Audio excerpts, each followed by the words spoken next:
Fala galera, bem-vindos a mais um vídeo do canal e a gente vai inaugurar hoje um quadro novo aqui, que inclusive é um quadro que eu anseio há muito tempo. Na verdade, desde que eu pensei em fazer o canal pra valer lá na pandemia, eu já tinha a ideia de colocar esses assuntos aqui. Na verdade, a ideia inicial nem era fazer um canal sobre o meu trabalho, sobre passar aulas e coisas assim, como a gente faz aqui nas aulas de flexibilidade. Mas a necessidade de crescer o meu negócio, crescer essa área profissional chamou mais forte. E eu acabei desistindo da ideia desse quadro ou de todas essas ideias e reflexões que eu quero colocar aqui pra vocês. Mas chega um momento que a água bate na bunda.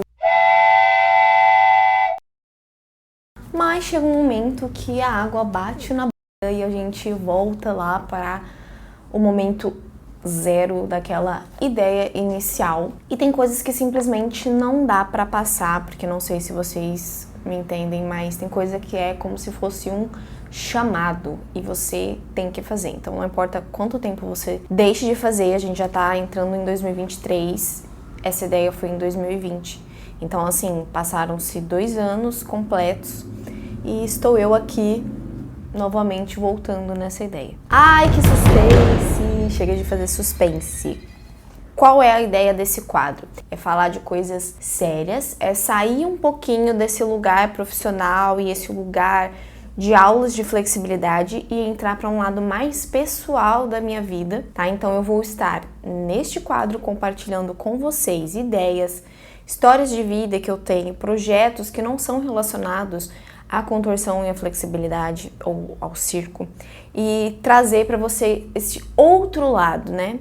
Eu cheguei a pensar em 1 milhão de vezes se eu fazia um outro canal, eu perguntei para pessoas, perguntei para professores que eu tenho de cursos que eu faço sobre o YouTube ou sobre, enfim, marketing, imagem pessoal e tal, até chegar um momento assim de escutar mesmo essa intuição e escutar essa vontade que eu tenho desde lá do início de manter esse canal. Então vai ter as duas coisas, não vai ser um canal da empresa, como lá no Instagram, eu tenho 2 Instagrams, um pessoal e da empresa que eu mantenho mais os conteúdos, as dicas, as coisas assim que falam de flexibilidade.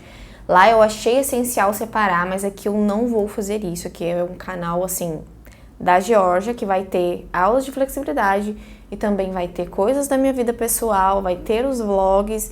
E aí a gente vai seguir assim, é isso, a gente às vezes quer se limitar, né, a assim, ou você é isso ou você é aquilo, ou você faz aquilo ou você faz isso. Ai, tem que nichar, ai, não sei o que lá. Cara, ninguém, eu acho que é só uma coisa só e pronto, acabou, sabe? Eu tenho várias faces, várias coisas, vários talentos, eu não sou uma pessoa nem resumida ao assunto que eu vou trazer aqui pra vocês, a história da minha vida, e nem sou resumida só ao que eu faço, ao meu corpo, ao que eu sei sobre contorção, ou que eu já trabalhei no circo, então eu não sou só uma coisa ou só outra. Na verdade, as duas coisas se conversam. A gente é assim, uma coisa conversa com a outra, assim como eu sempre falo, em questão do seu estresse, da sua vida, do seu trabalho, influenciar tanto no seu corpo, até para às vezes te atrapalhar no seu treino, ou até te ajudar no seu treino, dependendo ali do que você vive, das experiências que você tem de vida fora ali daquela 1 hora ou 1 hora e meia que você está treinando. Então vou contar um pouco para vocês da história da minha vida pra gente começar a colocar esse assunto aí em jogo nesse canal. Algumas pessoas que me seguem lá no Instagram já sabem, mas a minha infância e adolescência, enfim, e toda construção aí da Georgia até chegar à Georgia adulta, foi rodeada de abusos psicológicos, físicos e sexuais. Então a minha infância, ela é permeada de álcool, drogas, não minha, né? Mas de pessoas que estavam ali ao meu redor, com violência doméstica, infantil. Então, são rodeadas de muitas e muitas coisas que hoje eu consigo chegar aqui e falar com vocês, e tem muitas coisas que dá pra desenvolver dessa história e que eu já faço muito lá no Instagram, que eu consigo acessar e ajudar várias pessoas assim, porque hoje eu consigo estar nesse lugar onde eu me sinto firme, onde eu consigo falar do assunto e falar das minhas experiências, ou servir como um exemplo, da mesma forma que em certos momentos onde eu estava sofrendo muito, tentando ressignificar tudo isso, eu tive, na verdade, pouquíssimas pessoas, se eu fosse assim, falar 2, vai ser assim muito, sabe? De me dar esse lugar, essa esperança, digamos assim. Porque quando você passa por muitas coisas assim, quando você vai tentar mexer os pauzinhos para ressignificar, quando você vê que tudo aquilo ali traz consequências para sua vida, traz sequelas, porque tudo aquilo tá muito mexido e tá como se tivesse ali uma ferida muito aberta, você só vê coisas, ou não só vê, mas você vê a maioria das coisas que você pesquisa, né? Quantas vezes eu não pesquisei, não li artigos que falavam de abuso infantil e, assim, confirmava muito e batia muito na tecla, assim, de que você vai ficar fudido o resto da sua vida, entendeu? Que você não vai conseguir superar totalmente e que a sua vida vai ser isso, que a maioria das pessoas nunca superam. Então, até onde isso também te deixa sem referência, sabe? De que você pode sim reconstruir, ter mais qualidade de vida, que você pode sim, né, reconquistar aquela autoestima, ter uma vida ali onde você não se sinta isolada, porque ninguém nunca vai entender o que você viveu, que é uma coisa que eu vou desenrolar mais aqui com vocês. Então, me faltou muita referência, né, sobre esse assunto especificamente de violência, de violência mais pro lado sexual, né, infantil principalmente. E essa referência boa de ter ali uma pessoa que você vê que superou e tal, e que tá num caminho leve. O tempo inteiro, né, a gente usa muito esse termo de sobreviventes, de abuso. Eu não sei ainda, eu reflito muito se eu quero usar esse termo pra mim quando eu me referi a essa história da minha vida, porque, não sei, parece que você fica perpetuando ali uma questão de sobrevivência. E eu não quero só sobreviver, eu quero viver, sabe? E é isso que eu fui buscando a minha vida inteira, para não ficar só sobrevivendo e falar abertamente sobre isso, sobre muitas e muitas camadas que eu vivi para chegar até aqui, expor isso no YouTube assim. E há 6 anos atrás eu decidi que eu ia fazer esse exercício mesmo de expor, porque eu queria e que tá conseguindo dar a mão para outras pessoas e tal. Claro que no meu limite, porque às vezes assim, não dá, sabe? Às vezes eu não tô bem, eu entendo, aceito minha vulnerabilidade, que às vezes eu não tô pra isso, e aí é isso, eu me fecho, eu vou lá resgatar minhas energias, eu vou fazer o que eu tenho que fazer, que eu me conheço, pra voltar a dar um gás nisso, né? Porque às vezes assim, pesa você ficar sabendo de muitos casos. É uma eterna sensação de impotência, sabe? Porque às vezes você quer ajudar e você não consegue. E também de impotência porque a questão da sociedade é muito complexa, porque as pessoas julgam de qualquer forma. Então, se eu tô bem aqui falando, muito provável muitas pessoas podem julgar que isso é mentira, que eu tô falando pra chamar atenção, alguma coisa assim, ai, que eu sou exagerada, ou então, por eu conseguir falar abertamente, as pessoas, às vezes, elas comparam muito, então elas fazem uma medida, ai, o abuso que ela sofreu não foi tão ruim assim, né? Sendo que, assim, não fazem nem ideia, nem metade. Então tem muito julgamento, sabe? E esse sentimento de que a gente quer mudar uma coisa muito grave, mas que a gente não consegue. Então é complicado porque esses assuntos acontecem demais, mas tem essa questão de negligência. Então tudo isso é um reflexo, né? Essas coisas que acontecem é um reflexo, um tipo de reflexo da nossa sociedade também, de quanto elas fecham, ou quantas pessoas fecham os olhos para isso. Fazendo uma linha do tempo aqui, tá? Eu na infância, desde que eu tava na barriga da minha mãe, eu apanhava junto com ela, porque o meu pai era viciado e batia na minha mãe, e assim, por consequência, eu apanhava junto. E quando eu nasci também, até que a minha mãe se separou do meu pai, e aos meus 7 anos de idade, meu pai faleceu por causa dos vícios. E a partir daí veio uma figura masculina, que era o meu padrasto, onde todo o pessoal foi cometido por ele. mas na verdade eu tô aqui falando abuso pra deixar o negócio mais leve. E foram por anos e anos e anos e anos, e na verdade a agressão da violência doméstica durou até o momento que eu saí de casa aos 19 anos, porque ele sempre bebeu e sempre aprontou e sempre foi agressivo, enfim. E aí a história, assim, de que eu vim pro Rio de Janeiro depois e tal, essa história acho que tem até alguns vídeos aqui contando aqui no canal, né, de que eu vim pra escola de circo e tudo mais. Antes disso eu andava de skate, e o skate com certeza foi uma coisa que aliviou muito tudo isso que eu vivia. Foi realmente uma coisa que me libertou um pouco dessa realidade, que era uma coisa que eu conseguia sair de casa e estar num ambiente com pessoas diferentes, com realidades diferentes, e isso me ajudou muito a entender que aquilo não era normal e que eu poderia ter uma outra vida, que na verdade as pessoas tinham uma outra vida que não era ali dentro daquela realidade. Eu cresci na periferia de São Paulo, num bairro que chama São Mateus, que fica na Zona Leste, e ali eu vi uma realidade que eu não queria viver, que eu não queria estar ali, naquela realidade ali, que eu queria mais pra minha vida. E eu ficava me sentindo, sinceramente, sempre como um peixinho fora d'água, porque o meu pensamento, as coisas que eu queria pra minha vida, assim, em relação até às coisas que as meninas, assim, almejavam, ou tipo de comportamento, e eu não era daquele jeito. Acabava assim me sentindo um pouco isolada. Somente no skate que eu conseguia assim me encontrar, digamos. Mas aí eu sofri aquelas 2 cirurgias no joelho, né?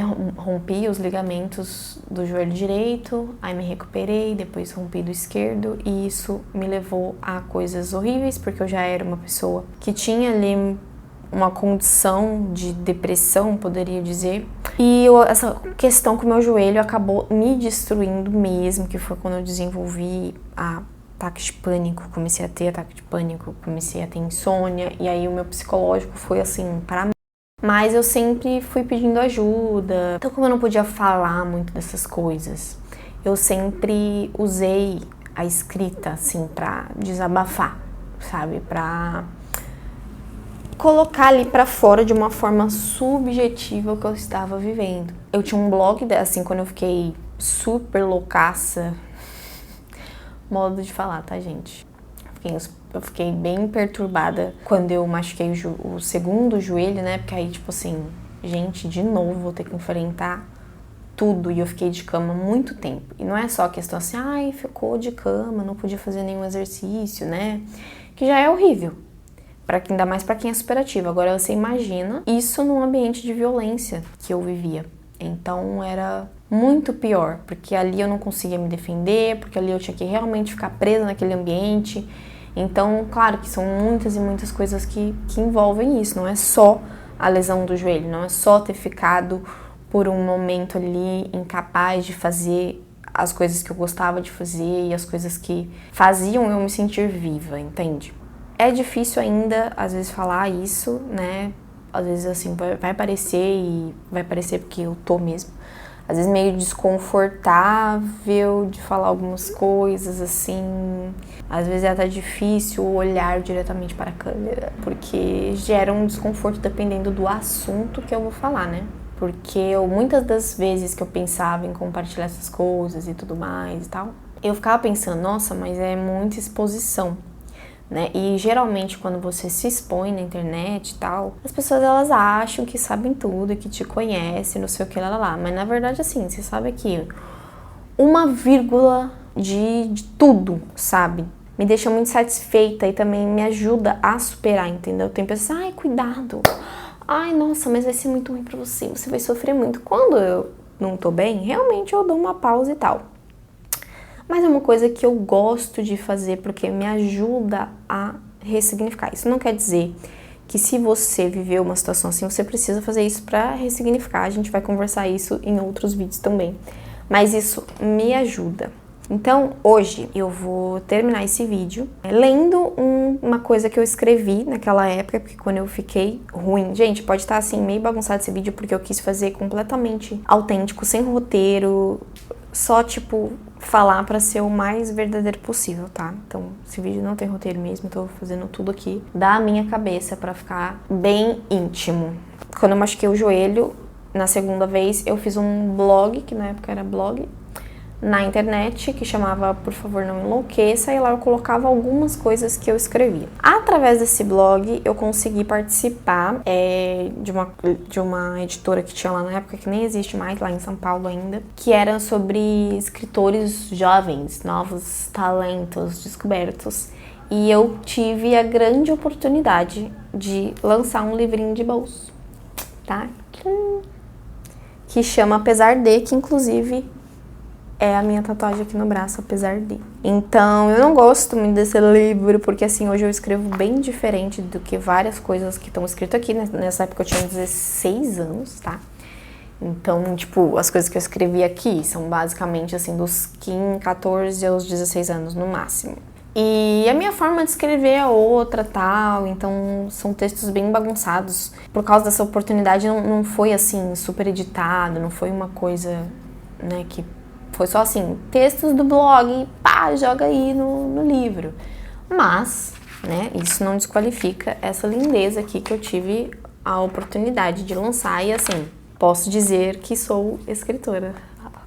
Junho de 2010, tá, gente? Não sei se vai focar. Então, tem algumas coisas aqui marcadas, porque eu quero fazer outros vídeos também, né? Lendo coisas pra vocês. Mas eu vou ler um aqui hoje que representa muito pra mim essa questão do amor e do ódio, de quando, assim, você tem muita bondade e você tem muito amor dentro de você e compaixão e tudo. E, de fato, gente, eu tinha muito isso. Então, é um texto que significa muito pra mim. Uma questão muito complexa, porque o agressor, né, era pra ter ocupado esse vazio de figura paterna. Então, nossa, eu que tive uma pessoa muito ruim ali, de referência, agora eu estava tendo uma referência que eu achava que ia ser boa e que eu finalmente ia ter uma família e tudo mais. E, na verdade, foi o pior do pior dos pesadelos, porque pelo menos com o meu pai, depois que minha mãe se separou dele, eu não convivia com ele, então eu não vivia num lugar de violência, né?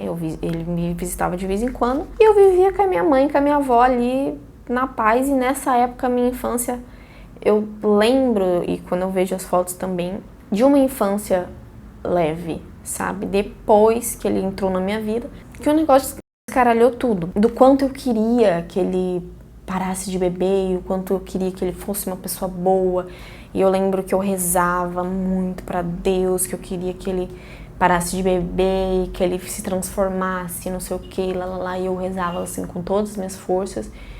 Que isso, depois de um tempo, assim, eu me fechei muito, virou uma coisa, assim, muito amarga quando eu vi que enfim, eu só fazia as coisas pensando em dar certo, em melhorar e tal, e eu só me fui cada vez mais. Então, assim, depois disso eu congelei, digamos assim, por muito tempo, e que isso gerou muitos textos também. Mas tinha essa dualidade, porque ele era uma pessoa que provocou a pior versão da Georgia que pode existir, entendeu? E é isso, às vezes tem certas pessoas que te provocam e fazem você sentir ódio, um sentimento horrível que eu já tive, que talvez você nunca tivesse sido ali provocado, talvez você nunca tivesse sentido se você não tivesse numa situação X ou Y. Então, vou ler pra vocês. Deixa a moto passar. Então, vou ler pra vocês, é bem até impressionante que eu tinha 16 anos quando escrevi isso. Eu o amava e odiava, não como uma criança forte, na qual eu era. O amava porque um ser humano ama o outro ser humano. Ele me irritava. Era constante a covardia, sempre ofegante, beirando o dever desastroso de atormentar por ego ou repugnância a pobre garotinha problemática. Mas eu o amava, porque era assim que dizia a Bíblia. Amai uns aos outros. Mas se Deus quer que eu o ame, eu volto ao ponto do amar. Amar seria algo necessariamente amoroso? Eu poderia amar só pelo fato de odiá-lo. O amava pela diária luta do amor versus ódio. Durante o dia eu o amava. tinha perdão, tinha piedade e compreensão. Durante a noite, eu o odiava. Queria, por vezes, matá-lo. De qualquer forma, eu era a assassina. Não matava, mas a luta me matava diariamente. Eu era a infinita escolha que me guiava para o meu próprio enterro, pela simples poupação da dor dos outros. E de manhã eu pensava na incrível possibilidade de me livrar do demônio que provavelmente surgiria à noite, o demônio dele mesmo, de mim mesma, e buscava incansavelmente dentro dos bolsos uma fortaleza para enfrentar aquele ser tão insignificante, mas que se transformava de frente a mim em algo tão grande. Como lidar com o desespero do ódio ainda de manhã? Como lidar com o amor que vinha de frente ao inferno do ódio? Em xeque, eu tinha a dúvida a quem odiar mais, ele ou eu.